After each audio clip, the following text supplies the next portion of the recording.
What's up everyone, Super Nerd Daniel here once again. I think one of the biggest requests that people have had for every new Pokemon game was a change to the story and the things you could do on your journey.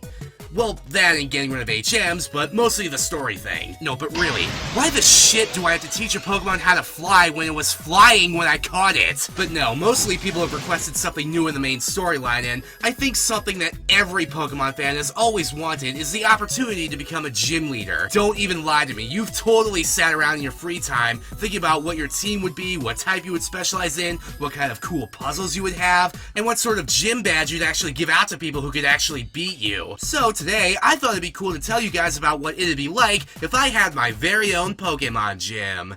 Now, many of you who've followed me since 2013 already know how I feel about there never being a Dark-type gym, and I definitely change that if given the chance. I would absolutely love to run a Dark-type gym, and the actual theme of the gym would be all about deception and trickery. After all, the Dark-type is known as the evil type in Japanese, and looking over Dark-type moves, a lot of them fit that description to a T. Dark-type moves do all sorts of really dickish things to the opponent, like slapping away or even stealing their held items, faking tears to get them to lower their defenses, sucker punching them before they can attack, taking a cheap shot if they try to escape, or even going so far as to get every other Pokemon in your party to do a run-in and put the boots to them. Medium style. Seriously, if the Pokemon world had anything to do with pro wrestling, the vast majority of Dark-type attacks would be classified as heel tactics. I think that the badge I'd give away to the trainers who could beat me would be the Wicked badge. Pretty synonymous with evil, and honestly, it rolls off the tongue a bit better than other words like reprobate or iniquitous or nefarious, not to mention calling it something like the evil badge would have been too easy and cliche, even for me. As for the gym itself, as I said, the general theme would be trickery and deception, and I feel like I could get away with gym puzzles like misleading signs, false doors, maybe one or two pitch black rooms, and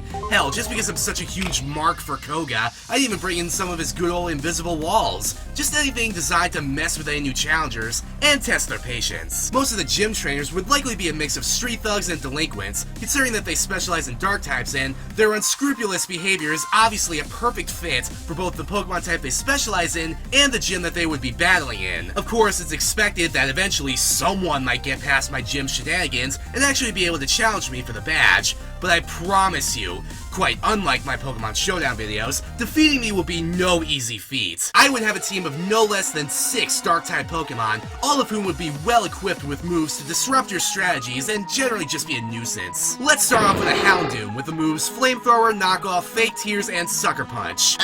Daniel, it's, technically impossible for Houndoom to, have any of those moves outside of Flamethrower. Yeah, that's because it's actually a Zoroark. Having Zoroark lead the party is perfect for the theme of the gym, considering its illusion ability allows it to mimic the appearance of another Pokemon in my party, which would obviously disorientate and confuse the opponent. And even once you get past the illusion, the heal tactics start immediately, as Zoroark is knocking off your held items, sucker punching you, and pretending to cry to bring your defenses down. As for Flamethrower, Flamethrower is just for type coverage, because I'm a dick. Next up is an Umbreon, equipped with the ability Synchronize, so it can share the pain of a major status condition with the opponent, and the moves Toxic, Moonlight, Confuse Ray, and Foul Play. Foul Play would be the perfect offensive move for what would primarily be a defensive Umbreon, since it uses the target's attack stat to calculate the damage instead of its own. After that, the Dark and Ice type Weavile with the ability Pickpocket, which lets it steal the opponent's held item when using a move that makes direct contact. As for its actual moves, let's go with Night Slash, Icicle Crash, Double Team, and Beat Up. Of course I have to give Weavile its signature move.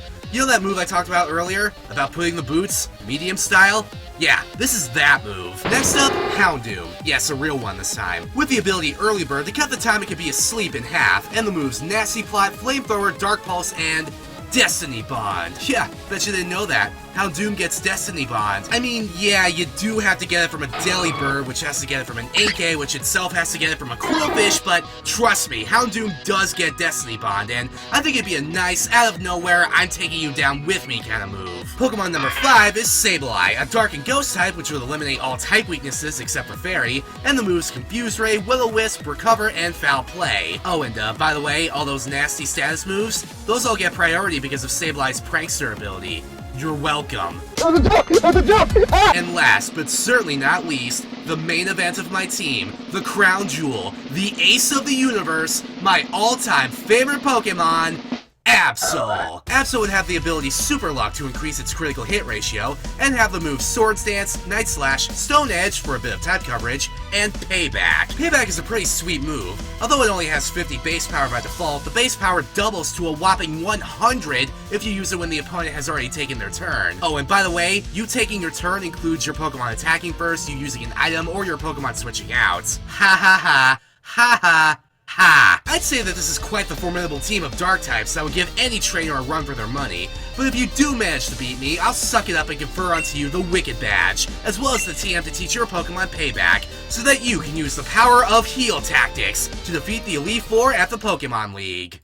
So how about if you were a gym leader? Tell me about your gym. What type would you specialize in? What's your team? What puzzles would your gym have? Let me know all that stuff in the comments below. Be sure to like this video if you liked it, and subscribe for more videos like this in the future. Before I go, I just want to take a second to shout out some folks who have made some awesome fan art for me in recent weeks. It's really cool to see that people want to do drawings of me and stuff, and if by chance you want to do some fan art of me and you want me to see it, the easiest ways are to tweet it at me at SuperNerdDaniel, or post it on Tumblr with SuperNerdDaniel as one of the tags. No, but seriously, make me some fan art. You should totally do it. Just draw me something. Just make some fan art. Do it.